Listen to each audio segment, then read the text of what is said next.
은밀히 쌓인 비밀의 베일을 벗기는 건 절대 쉬운 일이 아니죠. 다음 날 다시 산을 찾아가 봤는데요. 저기, 뭐 사람이 누가 저기 누워 있는데 절벽에? 저 사람 아니에요? 가파른 절벽에 매달려 있는 남자. 네, 위험해요. 그 절벽에서 뭐 하세요? 오, 다리. 응? 다리. 오, 떨어진다. 오. 갑자기 균형이라도 잃은 듯 휘청거리는데요. 오, 떨어진다. 네, 위험해. 긴급한 순간입니다. 그런데 다가가자 평온해 보이는 남자. 어젯밤에 찾아볼 때 MB에 방송국에서 나왔는데. 여기서 뭐 하고 계신 거예요, 위에서? 아니, 뭐 하려고 또 왔어요? 아니, 저희 궁금해가지고. 아, 궁금해서. 네. 궁금한 것을 가지고 있으면 병이 될 수 있으니까 그거 풀어봅시다. 지금 여기서 뭐 하고 계신 거예요? 그러면 내가 오, 조심. 앉아만 있으면 깝깝해가 체조를 좀 하는 거예요. 말 끝나기가 무섭게 또다시 아슬아슬한 행동을 이어갑니다. 이게 다 남자만의 몸을 푸는 방식이라는군요. 아, 선생님, 그 위험하게 떨어지면 어떡하시려고 또 이렇게 몸을 그러세요? 내 마음이 여기 있는데 왜 몸이 저쪽으로 떨어집니까? 마음 있는 곳에 몸이 따라오잖아. 아니, 근데 너무 위험해 보이는데? 그렇지 않습니다. 보아하니 하루 이틀 해본 솜씨가 아닌 오랜 세월 갈고 닦은 내공이 느껴지네요. 맨몸으로 가파른 절벽 위에 그네를 타는 남자. 혹시 수행 중인 도인인 걸까요? 갈수록 이 남자의 정체가 궁금해집니다. PD님 한번 타보실래요? 저요? 예.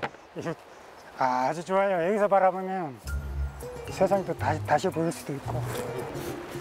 남자의 제안에 제작진도 탑승해 보는데요. 저. 발좀 꽉 잡아요. 아, 잡았는데 놓지 마세요. 저 차분하게 저 멀리를 봐. 오. 이게 밑에만 안 보면 딱 좋네요. 절벽 위에서 남자가 바라보는 세상은 어떤 모습이었을까요? 천혜의 자연이 그대로 보존되어 있는 응봉산. 태고의 모습을 간직한 이 산의 풍광은 남자에게는 가장 큰 자부심이자 재산이라는군요.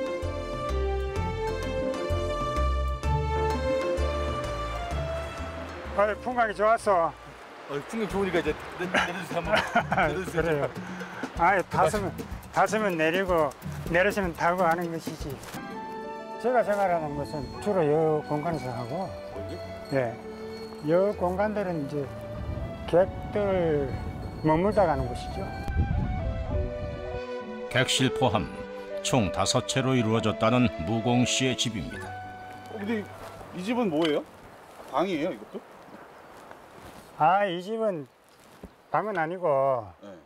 내가 좀 신경을 좀 써서 꾸민 곳이에요. 조그만 공간이지만. 여기 제가 산호 정사라고 지었어요. 산과 호수를 만들어내는 공부를 하고 있는 곳이다. 이렇게 보면 됩니다. 산과 호수를 만들어내는 공부를 한다고요?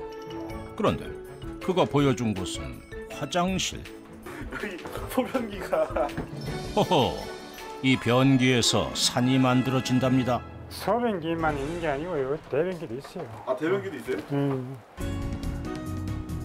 그 어디서도 보지 못한 기상천외한 화장실입니다. 여기 열어야 할 수 없어. 엉거주춤, 그 깊은 뜻을 헤아려 보려 하는데요. 여기에 뭐가 보여요? 나무하고 물 보이는데요? 저도 똑같아요. 여기 또 앉으면 볼일을 볼 때마저 넓게 바라보고 자연과 교감을 해야 한다는 성무공 씨. 세상을 바라보는 일이 가장 중요한 그답게 넓은 가슴으로 대자연과 교감하는 것, 그것이 바로 공부랍니다. 그는 매 순간 모든 장소에서 세상을 바라보는 공부를 하고 있습니다. 요 집 이름 자체를 내가 소림굴이라고 지었어요. 소림굴이요? 소림굴이라는 것은 굴같이 좀 초라하고 가난하고 소박한 집이다. 그래서 소림굴 이렇게 지은 거예요. 흙과 나무로만 소박하게 하나하나 손수 지었다는 성무공 씨의 집은 뼈대가 되는 기둥, 천장부터 원목 가구들까지 어느 하나 그의 손길을 거치지 않은 것이 없다는데요. 그 중에서도 눈에 띄는 것이 있습니다. 여기는 흐르는 물살에 물새 한 마리가 딱 앉았어요. 어디요? 물새 한 마리가 딱 앉았잖아요. 흐르는 그 계곡 물살에 여기 딱 물새 한 마리가 앉았어요. 자연이 손수 가공한 돌은 성무공 씨에게 강한 영감을 불어넣어주는 원천이라는군요. 한창 그의 집을 둘러보고 있던 그때 갑자기 방으로 들어가더니 난데없이 의자를 밖으로 꺼내기 시작하는데요. 하나도 아니고 계속해서 가구들을 내놓는 성무공 씨. 가구마다 바퀴가 달려 슬슬 밀어서 내오기도 편하군요. 온 가구들이 양지바른 자리에 집합했습니다. 나는 이 좋은 풍광을 바라보기는 아까워요. 그래서 이것은 무정물이지만 내 같은 식구라고 생각하고 좋은 풍광을 또 바람도 쐬고. 야, 봄바람 좀 더 많이 쐬고 계세요. 친구들. 아, 친구들. 오늘 좋은 날이야. 굿데이. 맑은 봄 날씨 때문일까요? 오늘은 왠지 좋은 일이 있을 것만 같습니다. 지금 어디 가시는 거예요? 아, 이 화창한 봄날에 아내만 있기 그랬어. 봄 전기를 좀 받을까 하고 내려갑니다. 그렇게 화창한 봄의 정기를 받기 위해 도착한 곳은 응봉산 북서쪽 아래를 흐르는 덕풍계곡. 산수의 조화가 아름답고 깎아지른 듯한 기암절벽과 노송이 장관인 이곳에서 자리를 잡더니 기이한 자세를 취하기 시작합니다. 이 동작이 정기를 받는 것과 무슨 관계가 있다는 것인지 또다시 특유의 고난도 동작까지 선보입니다. 하하, 참 의문스러운 남자입니다. 혹시 이 동작들의 특별한 의미라도 있는 걸까요? 편하게 앉아 계세요? 아, 이 자세가 좋아. 이 자세가 이 기운을 이게 넓게 이렇게 받으면 희미하게 받아. 이걸 아주 이게 못이 왜 들어가냐. 못이 뽀족한 게 들어가잖아. 좁혀가지고 이렇게 기운을 강하게 받는 거지 이게. 물소리에 몸을 맡기듯 호흡하며 천천히 자세에 집중하는 성무공 씨. 바로 이 동작들이 그가 수십 년 동안 즐겨온 혼자만의 봄놀이랍니다.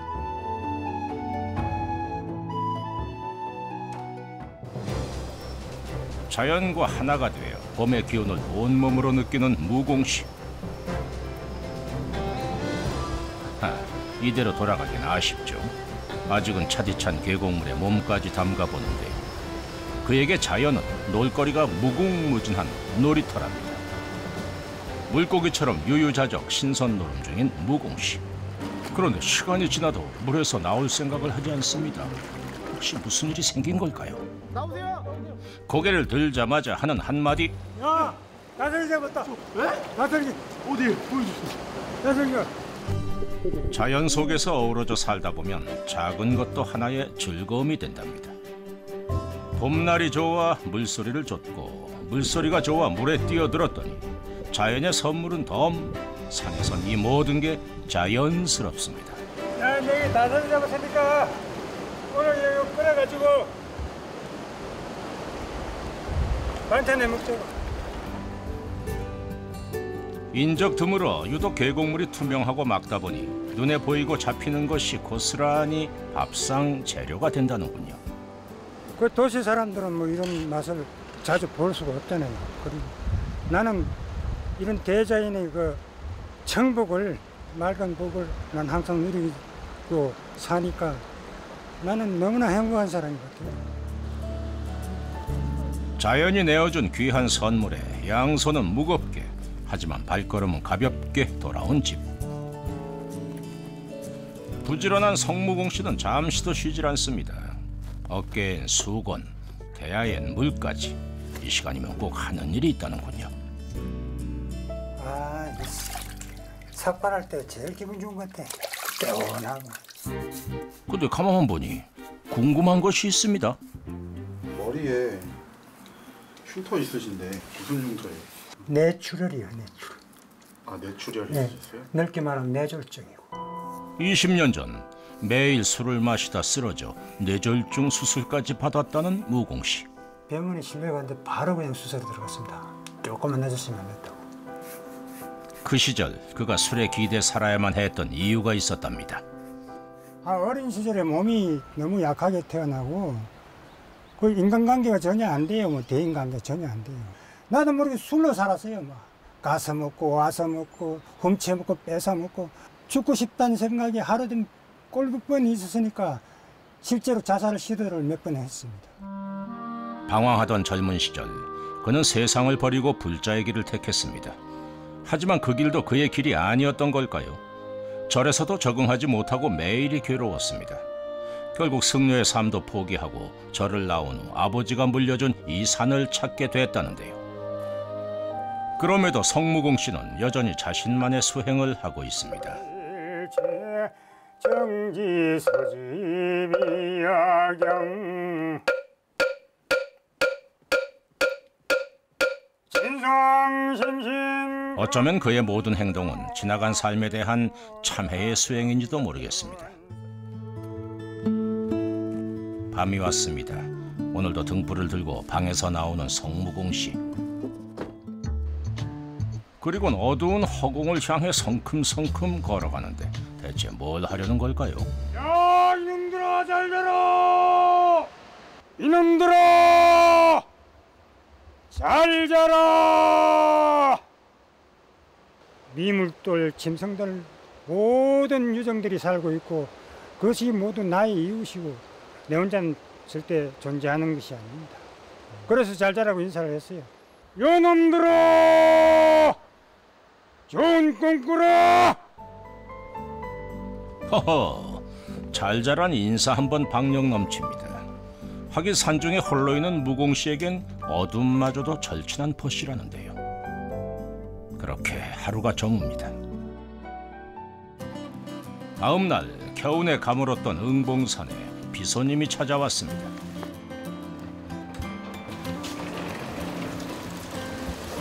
야, 오늘 이 비 오는 날에 청기를 한번 받아볼까? 시원한 비 덕분에 산천이 웃고 성무공 씨도 비를 반기는데요. 그런데 그 반기는 법이 역시 독특합니다. 근데 반바지는 왜 또 뭐 하시려고? 아, 나 이날 기다렸지. 이런 날이 흔치 않거든. 이날을 학수고대했다며 또 알 수 없는 말을 하는 무공 씨. 혹시 흐르는 비에 묵은 빨래라도 하려고 했던 건가 싶더니 이내 빗물로 몸을 닦기 시작하는데요. 비 오는 날은 모든 자연들이 다 자연 사고를 하잖아. 나도 그자들한테 그 무중물한테 배워서 사오려고 있는 중이지. 빗물을 머금은 산천이 더 푸르러 보이듯 그 역시 몸과 마음을 정갈하게 씻어냅니다. 시원하네. 이때 무공 씨가 집어든 것은 그와 매일 함께하는 지팡이. 그리고는 등을 벅벅 문지르기 시작하는데요. 산에서 한국 사람이 누가 등을 밀어준 사람 있나? 그 고양이 지나가는 고양이한테 밀어달라면 밀어주겠어? 오랜 산중 생활에서 그만의 노하우라는군요. 모든 게 예사롭지 않은 이 남자. 선생님 어디 가세요? 종잡을 수 없는 봄날씨처럼 도통 감을 잡을 수 없는 성무공 씨가 이번엔 또 비에 젖은 그네를 타기 시작합니다. 아이고 저거 잠시 휘청거리나 싶더니 이내 늘 하던 듯이 진중하게 세상을 바라보는군요. 풍광 좋네. 같은 바라보는 일이라도 봄비로 촉촉이 물든 산을 바라보는 것은 또 다릅니다. 이 풍광이 이 순간밖에 볼 수 없는 풍광이잖아. 구름과 안개와 비와 그리고 저 흐르는 강물과. 그래서 나는 모든 이 대자연과 동참하고 싶습니다. 같이 한 몸이 되고 싶은 거지. 한바탕 자연을 벗삼아 즐긴 오후. 언제 그랬냐는 듯 비가 그쳤습니다. 한 손엔 바구니, 한 손엔 낫을 들고 또 집을 나서는 무공씨. 대체 어딜 가는 건가 싶었더니 무공씨의 발길이 멈추는 곳이 있습니다. 아, 둘이 마지막에 먹기 좋게 땄어요. 산중 생활의 자급자족은 필수입니다. 1년 중 딱 이때만 난다는 두릅을 더도 말고 덜도 말고 오늘 먹을 만큼만 가져간다는군요. 이렇게 두릅 맛있거든요.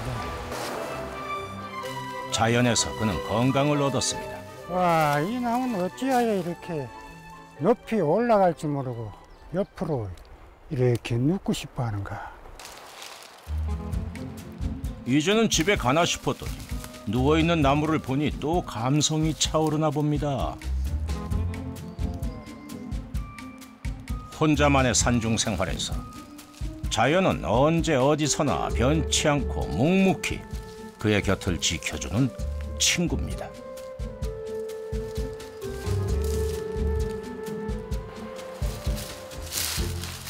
선생님, 여기서 뭐 하시는 거예요?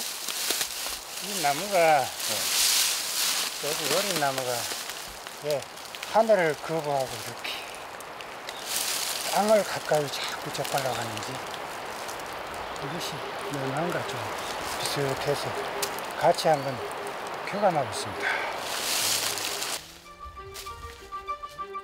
무공 씨가 한참 교감에 빠져있던 바로 그때 그만 발을 헛디뎌 언덕 밑으로 구르고 말았습니다. 괜찮으세요? 왜 이러세요? 가는 범을 잡으려 했더니 그냥 가고 있네. 에? 가는 범을 좀 붙잡고 싶어서 했더니 그냥 범은 여전히 가고 있어요. 멈춰. 걱정이 무색하게 한두 번 있는 일이 아니라는 양 노래까지 한 곡조 뽑습니다. 새푸릇을 입으셨네. 니를 찾아 오시는 분.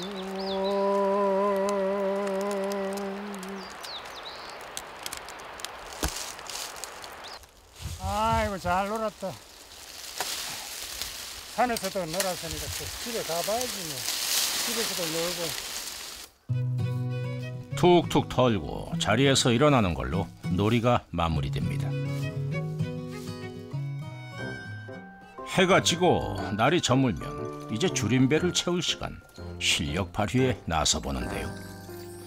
일단 방금 딴 두릅을 물에 깨끗이 씻은 다음 밀가루 옷을 입혀 팬에 올려줍니다. 두릅전 만드는 겁니다. 아이고 두릅 맨날 뒤쳐 먹으니까 또 매일 그렇게만 먹다가 한번 가끔 가다가 또 튀겨도 먹어보고 그렇죠. 특별한 조미료가 없어도 그 자체로 군침 넘어가는 성무공표 두릅전. 식사 바깥에서 하시는 거예요? 혼자서 적적하게 먹을 필요 없잖아요. 삼천 경기하고 같이 올려서 바람 소리, 물 소리 다 들어가면서 먹으면 밥맛도 좋고 좋습니다. 홀로 살다 보면 외로운 순간들이 찾아옵니다. 너희들도 밥을 먹었냐? 많이 먹어라. 같이 먹자.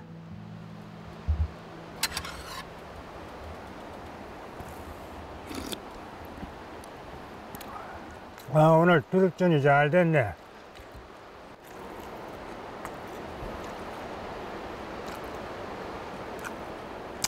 맛이 어떠세요? 아유, 내가 해놓고 자자자 나는 것 같은데 맛이 괜찮네요. 외로움은 어두운 밤이 되면 더 깊어지기 마련인데요. 그 때문일까요? 그는 매일 밤 허공을 향해 인사를 합니다. 잘 먹었네. 그대들도 식사를 맛있게 잘 자시고 더 많이 자시소. 이젠 그에게 자연이라는 벗이 생겼습니다.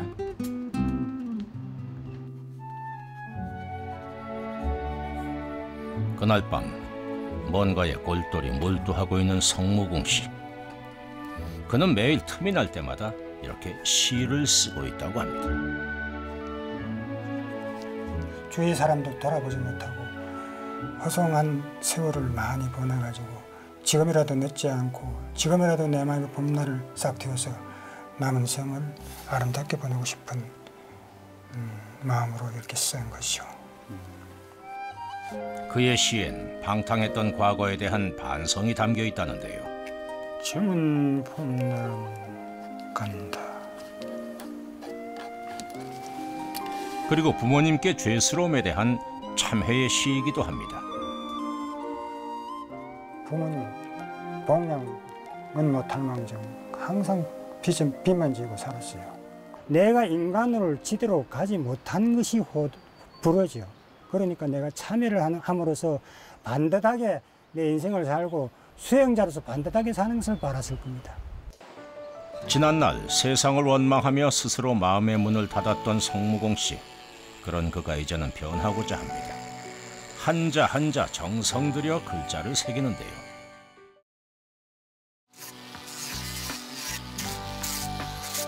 드디어 오랜 공을 들여 현판이 완성됐습니다. 탑을 하나 만들고 있는데 그 간판 제목이 부모 은중탑이라고 해서 부모 은중탑이라는 게 무슨 뜻이에요? 부모 은혜를 잊지 않고 오래도록 생각하고 거기에 생각만 하는 게 아니라 거기에 은혜를 또 갚으려고 하는 마음을 일으키게 하는 탑이죠. 부모님만 생각하면 한없이 죄스러울 뿐이라는 무공 씨. 그 무거운 마음을 현판에 담아 한참을 걷고 걷다 발걸음을 멈춥니다. 여기 뭐 하는 데예요? 제가 쌓고 있는 돌탑입니다. 탑이라기보단 거대한 돌무더기 같은데요. 이건 그냥 바위 쌓여 있는 거 아니에요? 쌓는 것이 아니고 네. 들어 끌어내는 것이죠. 끌어내서 남은 것이 돌탑이다. 나는 이런 공법으로 한번 새로 시도를 해봤습니다. 차곡차곡 쌓아 올리기보단 흙을 퍼내고 비우며 돌 본연의 모습을 드러내게 하려는 그만의 돌탑. 아마 무공신 흙과 자갈을 비우며 그의 마음도 비우고 있을 겁니다. 후회와 번민, 원망을 말이죠. 제가 이게 부모 은중탑이잖아요. 네. 그래서 이 돌 자체가 생긴 것이 제일 꼭대기에 있는 것이 저기 어머니 바위고 저기 아버지 바위예요. 그래서 저는 항상 그 앞에 조그만하게 네. 위태위태하게 붙어 있어요. 방황하며 외로워하며 보낸 지난 60년입니다. 아들 노릇 한번 제대로 한 적이 없는 것 같아 한없이 죄스럽고 죄스러울 뿐이라는 무공씨. 이렇게나마 닦고자 하는 그의 마음이 탑에 켜켜이 쌓여 있습니다. 소통하고 융합하고 화합하길 바랬던 부모님의 뜻대로 이제는 사람 냄새나는 사람이 되고픈 성무공 씨입니다. 다음 생에도 부모님이 아들로 태어나서 금생이 못다한 그 효를 지극정성으로 해보고 싶습니다. 평생 무거운 인생을 짊어지고 살아왔던 성무공 씨. 이제는 행복으로 그의 안을 채울 수 있길 바랍니다.